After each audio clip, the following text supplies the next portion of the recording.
Halo teman-teman, ketemu lagi di channel Eduka. Kita akan membahas soal-soal tes CPNS TIU mengenai pola bilangan dan juga peluang. Nah, sebelum kita lanjut membahas soalnya, jangan lupa untuk subscribe, like, and share video ini sebanyak-banyaknya. Oke, kita langsung ke soal yang pertama. Ada pola bilangan 21, 42, 126, 504, 2520, 15.120, 105.840, kemudian titik-titik dan titik-titik. Nah, lalu dua titik terakhir itu nilainya berapa? Nah, untuk bisa menentukan berapa nilai dari dua titik terakhir atau dua bilangan terakhir, berarti kita harus mengetahui dulu bagaimana pola bilangannya. Oke, nah setelah kita kulik-kulik, ternyata pola bilangan untuk soal ini adalah dari 21 ke 42 itu kan dikali 2. Lalu dari 42 ke 126 itu dikali dengan 3.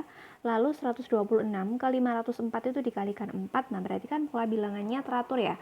Kali 2, kali 3, kali 4, kali 5, kali 6, kali 7, dan dikali 8.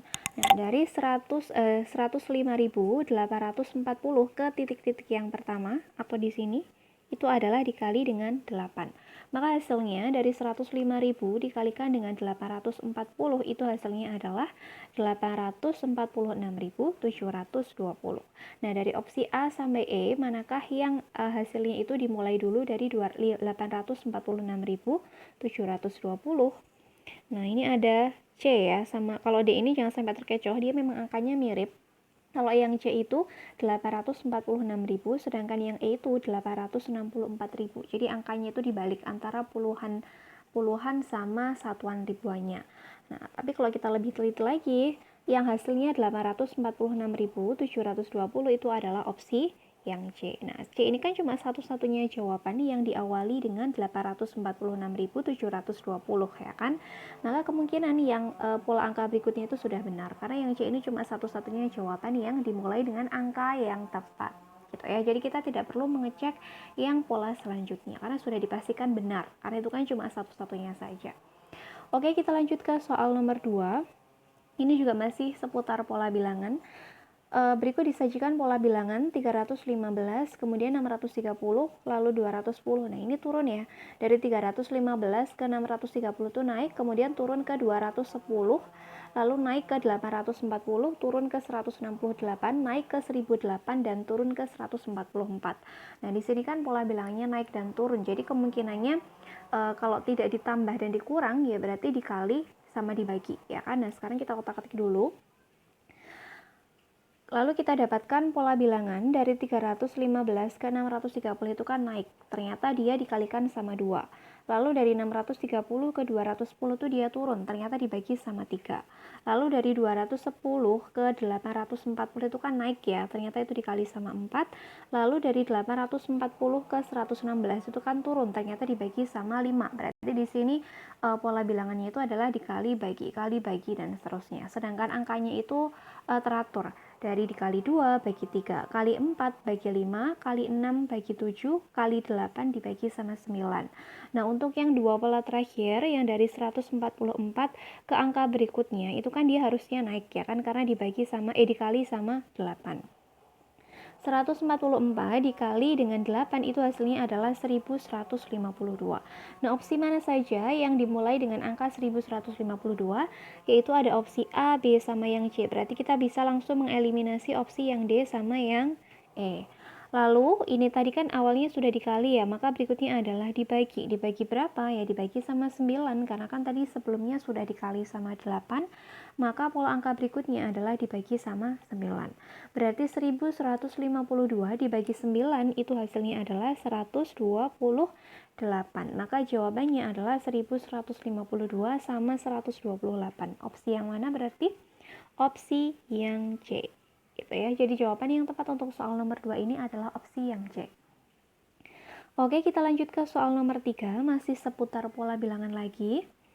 Ada angka 9, kemudian 108, lalu ada 27, ada 324, 81, 972, 243, titik-titik, dan titik-titik. Nah, kalau kita perhatikan, di sini pola bilangannya dari 9 ke 108 itu kan sangat jauh ya. Kemudian turun menjadi 27, ini juga penurunan angkanya juga sangat jauh, maka kemungkinan pola bilangan ini adalah loncatnya satu-satu, yaitu dari 9 ke 27, 27 ke 81, 81 ke 243. Ini kan kenaikan angkanya tidak terlalu signifikan. Beda halnya dengan 9 ke 108, lalu ke 324, lalu ke 972, itu naiknya sangat signifikan. Jadi yang perlu teman-teman ingat, apabila antara angka yang sebelumnya sama sesudahnya itu selisihnya sangat jauh, maka ada kemungkinan angka tersebut polanya loncat satu-satu, gitu ya. Sekarang kita buktikan, ternyata dari 9 ke 27 itu dikali 3.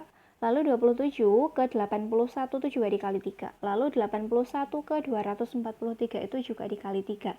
Maka kita loncat satu lagi, yaitu 243 dikalikan sama 3, itu hasilnya adalah 729. Berarti 729 itu posisinya di sini.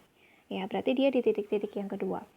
Kalau kita perhatikan dari opsi A sampai E, yang pola keduanya atau titik-titik keduanya itu isinya 729 itu mana? Cuma opsi A saja, ya kan? Nah, berarti ini cukup mempersingkat waktu ya, karena ternyata yang belakangnya atau yang pola keduanya itu hasilnya 729 itu cuma opsi A saja. Berarti jawabannya ya opsi A itu sendiri, ya kan? Oke, sekarang kita lanjut ke soal nomor 4. Nah, ini mengenai peluang. Dalam suatu organisasi akan dipilih ketua, sekretaris, dan bendahara dari 9 calon yang memenuhi kriteria. Banyak susunan pengurus yang mungkin dari 9 calon tersebut adalah berapa? Nah, untuk soal seperti ini dia berarti memperhatikan urutan atau tidak? Yaitu ada ketua, sekretaris, dan bendahara. Ya, berarti memperhatikan urutan ya kan, karena kalau sudah menjadi sekretaris, misalkan dia sudah menjadi sekretaris, dia tidak bisa menjadi bendahara atau ketua. Berarti di sini soal ini memperhatikan urutan. Nah, kalau memperhatikan urutan berarti kombinasi atau permutasi? Permutasi ya kan, berarti penyelesaian soal ini menggunakan rumus permutasi. Berarti permutasi NR, N-nya tadi adalah total keseluruhannya yaitu 9 calon. Lalu per N min RR-nya berarti 3 ya kan, karena ada ketua, sekretaris, sama bendahara itu kan 3 posisi. Berarti permutasi dari 93 itu adalah 9 faktorial dibagi dengan 9 min R-nya adalah 3. Berarti 9 min 3 faktorial. 9 faktorial dibagi dengan 6 faktorial ya kan, berarti 9 kali 8 kali 7 kali 6 faktorial dibagi sama 6 faktorial. Nah, yang sesama 6 faktorial ini kita coret sama ini, berarti yang tersisa adalah 9 kali 8 kali 7 itu berapa? Nah, 9 dikali 8 dikali 7 itu adalah 504.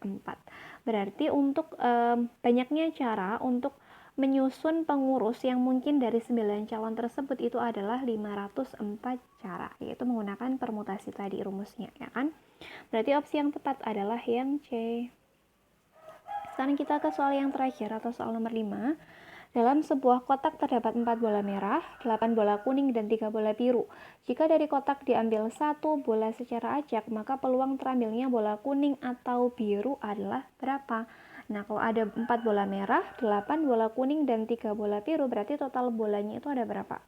4 tambah 8, 12 tambah 3 adalah 15. Berarti nanti peluangnya itu ya sekian per 15 gitu ya kan, karena totalnya bola di dalam kotak tersebut ada 15 buah.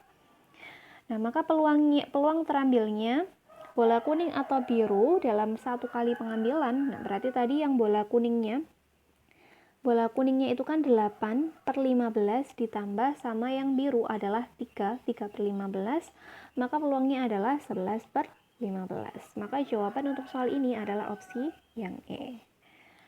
Oke, demikian tadi pembahasan soal-soal tes CPNS TIO. Apabila teman-teman masih ada kesulitan, bisa dituliskan di kolom komentar mana yang menjadi kesulitannya. Semoga penjelasan yang aku berikan bisa dipahami dengan baik oleh teman-teman dan bermanfaat buat teman-teman nantinya dalam mengerjakan soal-soal tes CPNS. Sampai ketemu di video yang selanjutnya.